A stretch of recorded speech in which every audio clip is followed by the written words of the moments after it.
Olá, meus amigos. Passando aqui para nós trazermos uma reflexão da Palavra de Deus, eu quero ler com vocês nessa oportunidade no livro do profeta Samuel, 1 Samuel, capítulo 16, no versículo 7, que diz assim: Porém o Senhor disse a Samuel: Não atentes para a sua aparência, nem para a grandeza da sua estatura, porque eu tenho rejeitado.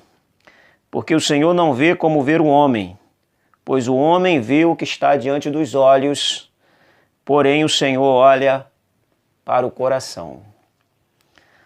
Bom, nós estamos meditando nesse texto que fala de quando Deus rejeita o rei Saul por desobediência, e ele diz a Samuel que ele já havia escolhido um rei para si e fala para que Samuel fosse até a casa de Jessé para ungir um rei. Chegando lá, Samuel, olhando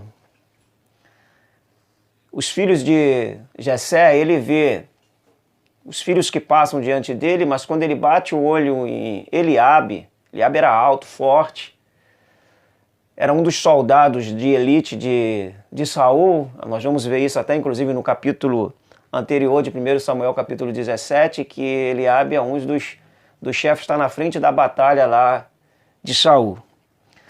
Todavia, Samuel, olhando, vendo a aparência, pensou: é esse que o Senhor escolher? E na verdade Deus disse: não, Samuel, eu não vejo como o homem.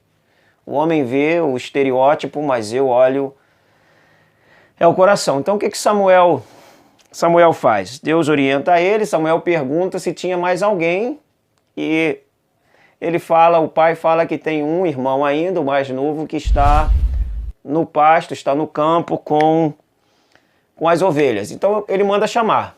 Chamando Davi, o que faz Davi? Deixa as ovelhas com pastor auxiliar, porque todo pastor ele trabalhava com pastor auxiliar, porque na sua ausência as ovelhas tinham um pastor que elas já conheciam.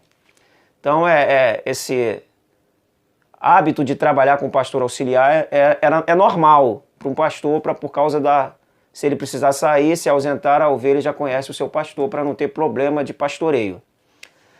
Havia pastores, inclusive, que contratavam pastores para trabalhar, o que Jesus diz em João 10, que ele chama até de mercenário. Se não for pastor e for mercenário, é justamente aquele que foge porque ele não quer cuidar da ovelha, ele quer o benefício que a ovelha lhe traz.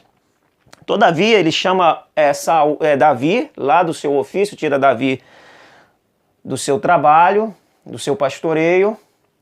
Davi vem até a casa dele e Samuel unge a Davi. E o que Davi faz? Davi, sabendo que ele estava sendo ungido e provavelmente sabendo que ele seria o futuro rei de Israel, Davi não manda fabricar uma coroa para ele, Davi não manda mudar o cartão de visita dele, Davi não manda polir o chifre que lhe ungiu. Davi simplesmente volta para o seu serviço e volta para trás dos rebanhos para continuar cuidando da ovelha. Porque, na verdade, Davi, ele era um homem que mantinha sua comunhão com Deus fora do público. Por que eu falo isso? Porque todo sucesso em público, ele é referenciado pela nossa vida em oculto. Então Davi, ele mantinha sua vida em oculto com Deus. Ele não dependia de holofotes, ele não dependia de aplausos, ele não dependia de uma igreja cheia para lhe ver pregar, para lhe ver orar, para lhe ver cantar, para lhe ver louvar, para lhe ver tocar a sua harpa. Ele simplesmente mantinha o seu relacionamento com Deus, e isso é importante. Então ele sai, do mesmo tempo que ele sai ali de cena, ele volta para o curral, ele volta para o pasto, ele volta para apacentar as suas ovelhas, as ovelhas do seu pai, e manter a sua comunhão com Deus. Isso é importante para nós, porque a nossa vida, o nosso sucesso em público é relativo à nossa vida em particular. Então, mantenha a sua comunhão com Deus em particular.